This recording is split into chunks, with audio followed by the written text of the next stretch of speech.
Le journal Bénédicte Kanda.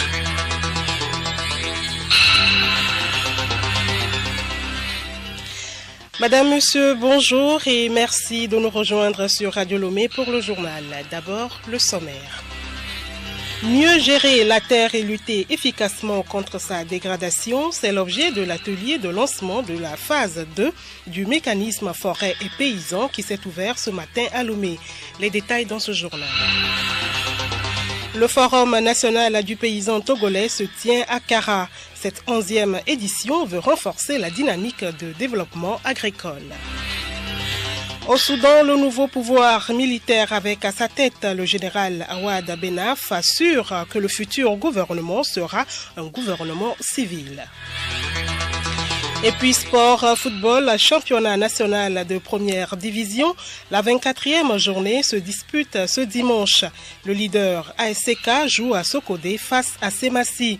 Pendant ce temps, la 28e édition du Tour cycliste international du Togo se poursuit avec la 3e étape d'Efale Kanté, Kanté-Kara. Rendez-vous en fin du journal avec Henri Ochocho.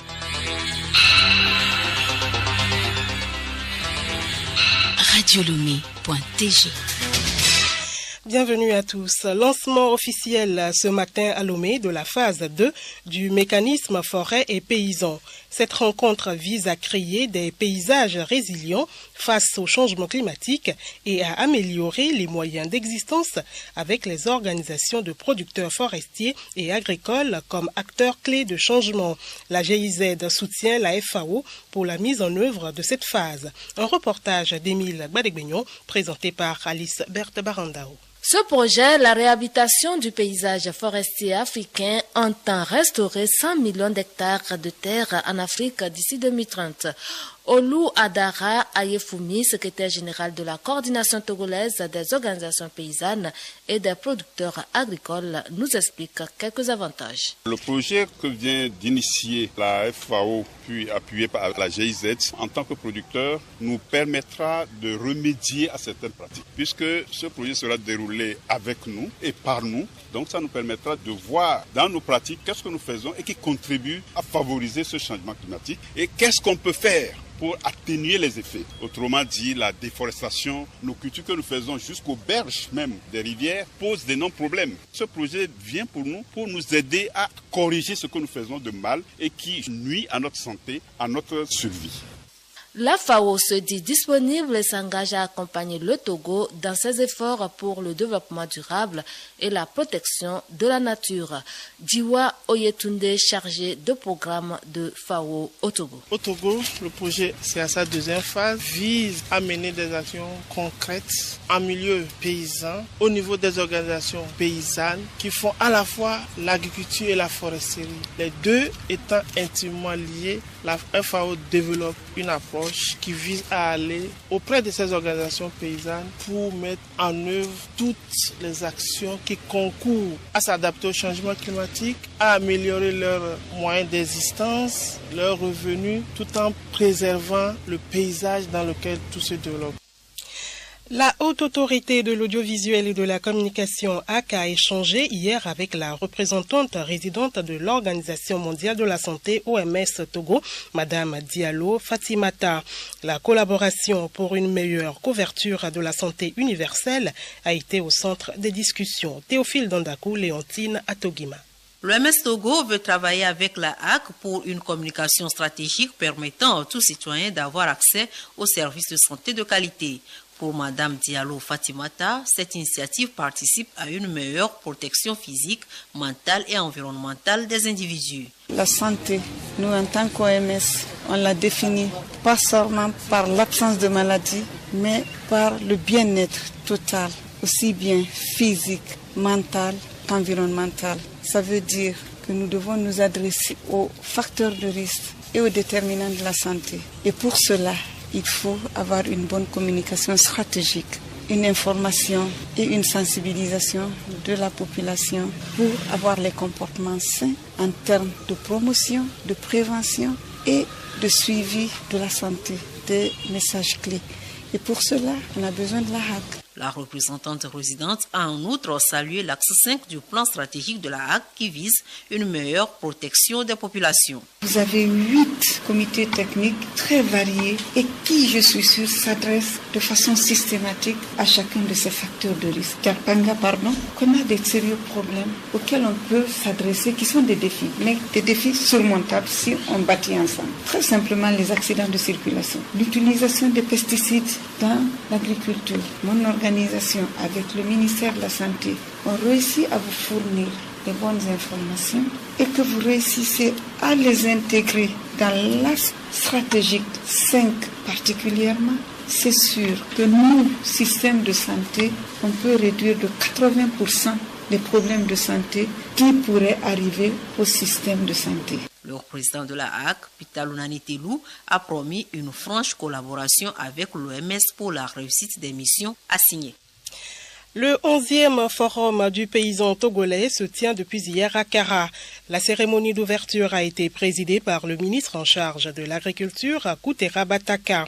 Les participants ont entamé les différentes activités de ce rendez-vous. Objectif, renforcer la dynamique de développement agricole. De Kara, Jacqueline Toki pour des précisions. Les pôles de transformation agricole pour valoriser les potentialités du Togo. Une nouvelle vision traduite par le plan national de développement PND 2018-2022. C'est sous ce thème que se déroulent les travaux de cette 11e édition du Forum national du paysan togolais. Pendant 3 jours, les participants, les autorités politiques, administratives, militaires, religieuses et les acteurs du monde agricole vont échanger, nouer des relations et établir des contrats. Koutera Bataka, ministre de l'Agriculture, de la Production animale et halieutique. Ce forum sera le cadre idéal d'échange, aussi bien en commission, en conférence et aussi sur le site de la foire à travers des rencontres B2B sur différents centres d'intérêt en lien avec la mutation du secteur. Le but étant d'assurer une plus grande participation de l'ensemble des acteurs à la construction commune et donc un plus grand impact de la gouvernance participative et à l'efficacité des interventions. Nous restons ainsi convaincus que les différentes sessions de cette rencontre permettront certainement de mener des réflexions approfondies pour de meilleures stratégies de mise en œuvre.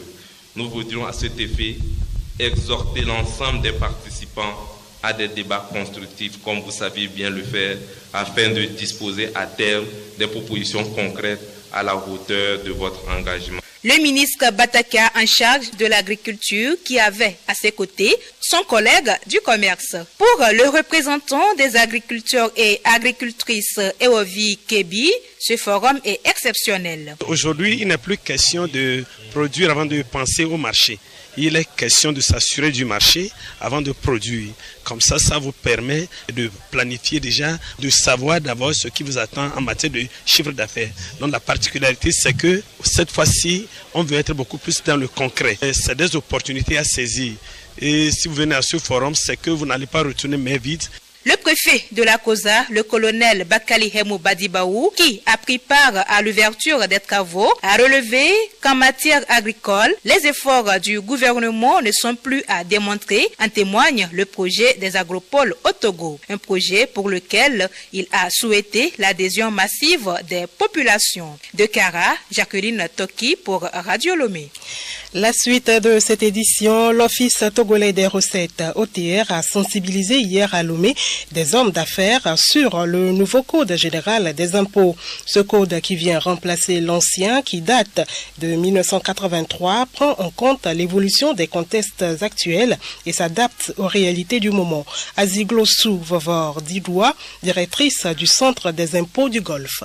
Depuis le 1er janvier 2019, l'Office togolais des recettes a mené certaines réformes. Et ces réformes se sont inspirées autour de la loi portant nouveau code général des impôts et la loi portant livre de procédure fiscale. Ces deux lois s'inscrivent dans les procédures engagées par l'Office, surtout dans le cadre de la rationalisation des systèmes de structure fiscale et aussi dans la modernisation des règles et de la sécurisation aussi de l'assiette fiscale. Ce nouveau Code général des impôts contient 5 principaux axes de réforme qui facilitent la création des entreprises dans un climat transparent. Vincent Edem Benoît, jeune entrepreneur. Pierre nous a invités ce matin dans le cadre de la sensibilisation du nouveau Code général des impôts sur les améliorations que le législateur a apportées à ce nouveau code. L'État est en train de faire mieux, mais il reste à faire pour pouvoir mieux accompagner le contribuable. Des professionnels de la santé sont en formation depuis hier à Lomé sur la prise en charge moderne des plaies chroniques et podologiques dans notre pays. Cette formation, qui va durer une semaine, est une initiative de l'Association nationale des infirmières et infirmiers du Togo. Agé Kokou Sena, président de cette association. Tout découle d'une observation que nous avons faite sur le terrain par rapport à la prise en charge des plaies. Il suffit de prendre par exemple 10 praticiens, de leur poser la question comment est-ce qu'on fait une prise en charge. Vous allez retrouver 10 réponses différentes. Donc on s'est dit qu'il faudrait harmoniser cette prise en charge-là, utiliser des moyens plus modernes. Pour cela, nous avons invité des experts formateurs pour renforcer les capacités des formateurs ici. Ce n'est pas une transposition de ce qui se fait dans les pays du Nord, dans notre pays. Nous allons essayer d'adapter les pratiques, d'adapter les moyens et le matériel que nous avons sur le terrain ici pour amoindrir les coûts de prise en charge des soins de plaies aux patients. Le docteur Hubert Vuagna, représentant des hôpitaux universitaires de Genève, explique ce que c'est qu'une plaie chronique et en quoi consiste la podologie. Des blessures. Le problème, c'est qu'elles ne sont pas traitées de façon très correcte et on s'est aperçu ces dernières décennies qu'il y avait des moyens plus efficaces de traiter les plaies. Avec nous, on a des podologues et c'est une profession qui n'est pas connue ici. On s'aperçoit qu'il y a énormément de plaies qui touchent les pieds. Ici, vous connaissez bien la lèpre. Et puis, il y a malheureusement une autre maladie qui va toucher les pieds ces prochaines années, c'est le diabète. Et le diabète fait des ravages au niveau des pieds, aboutit en amputation. Et si on arrive à préserver le pied grâce aux soins podologiques, eh bien, les gens vont pouvoir vivre une vie nettement meilleure. Les travaux de la deuxième revue annuelle de la mise en œuvre du projet de protection des enfants migrants le long du corridor Abidjan-Lagos ont pris fin hier à Lomé. Il s'agit pour Terre des Hommes et ses partenaires porteurs du projet Choral de faire le bilan des activités de la deuxième année du projet et planifier des activités de la troisième. Et puis le gouvernement vient en aide aux populations victimes des inondations de mars dernier. Un don de vivres et de non-vivres composé, entre autres, de sacs de riz, de bidons d'huile, de boîtes de conserve, de nattes, de couverts et de savons leur a été remis hier aux affaires sociales de Sagbado à Lomé. Madame Kwacha Deoglo, directrice de l'Agence de solidarité nationale. Nous sommes là par le chef de l'État et du gouvernement pour apporter la compassion de notre président de la République, Sport et Sazmenasibé, suite aux pluies diluviennes qui se sont abattues sur la ville de Lomé et qui auraient occasionné beaucoup de dégâts matériels et surtout de pertes en vies humaines. C'est pour cela que nous sommes là pour soutenir les sinistrés qui ont presque tout perdu. Le journal Bénédicte Kanda.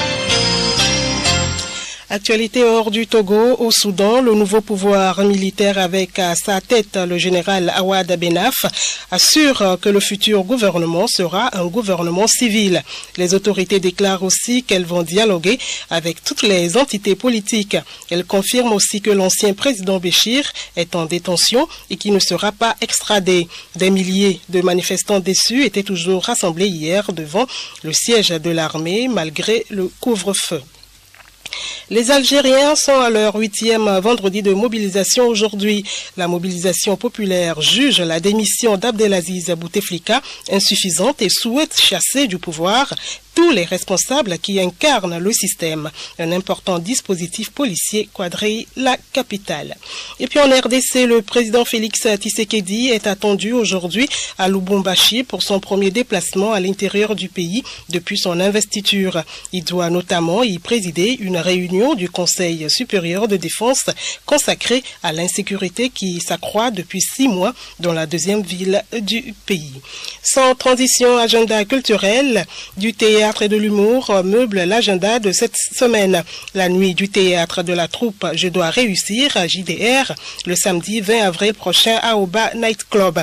Mais déjà ce samedi, c'est l'acte 2 des assises du stand-up qui a lieu à Canal Olympia Midet de Kakavili. Gabriel Ayena. L'humoriste et homme de médias Hervé Dessoa, alias professeur Abaoui, organise demain à la Blue Zone Kakaveli, plus précisément à Canal Olympia Médé, la deuxième édition des assises du stand-up. Il s'agit d'une soirée qui mettra les femmes à l'honneur. Professeur Abaoui nous fera rire, oui, mais il sera surtout question de donner le pouvoir à la femme, d'où la participation de Carole et la slameuse déesse Wapondi. L'artiste de la chanson et conteur Eustache Kamuna sera également de la soirée. Le spectacle étant assuré, le déplacement s'impose donc. Le rendez-vous, c'est demain, samedi 13 avril, à partir de 20h précises. La troupe théâtrale JDR, entendez, Je dois réussir, vous invite à l'acte 2 de la nuit du théâtre le samedi 20 avril prochain. L'événement qui a lieu à Oba Night Club a pour but de corriger les mœurs à travers le théâtre et semer de la joie dans les cœurs. Retenez l'heure, 19h30, avec la présence effective de plusieurs artistes. Et puis l'Institut français du Togo accueille le samedi 18 mai prochain la nuit du reggae, un événement initié par Peace Forever Family avec le soutien de l'IFT.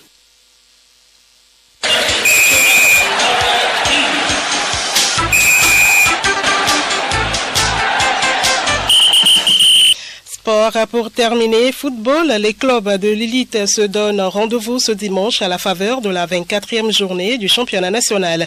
Le leader, la SK, se déplace à Sokodé pour défier Semassi de la localité. Les précisions avec Henri Ochocho.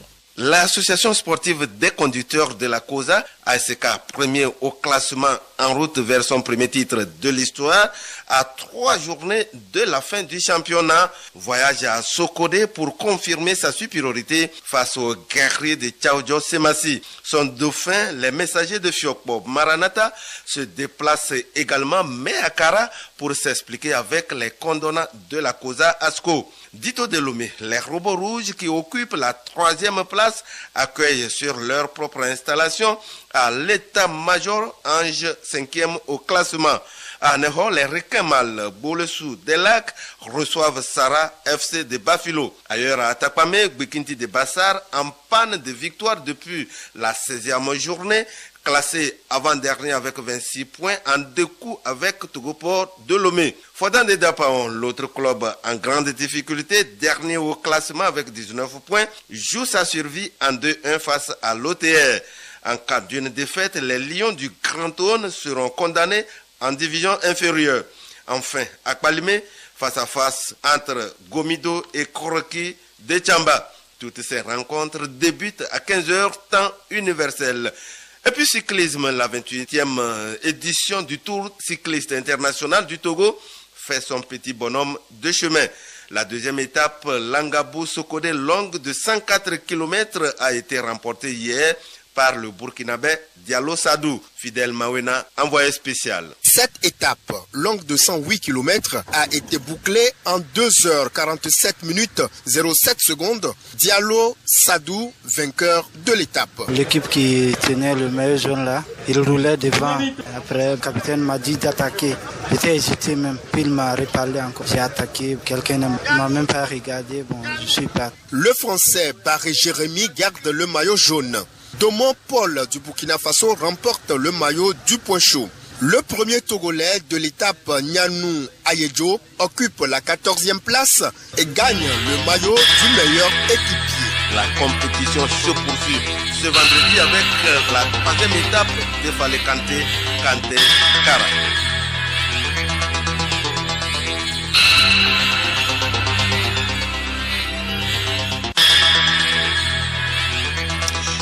Voilà, c'est la fin de ce journal. Merci de votre aimable attention. Excellent après-midi à l'écoute de nos programmes. Au revoir.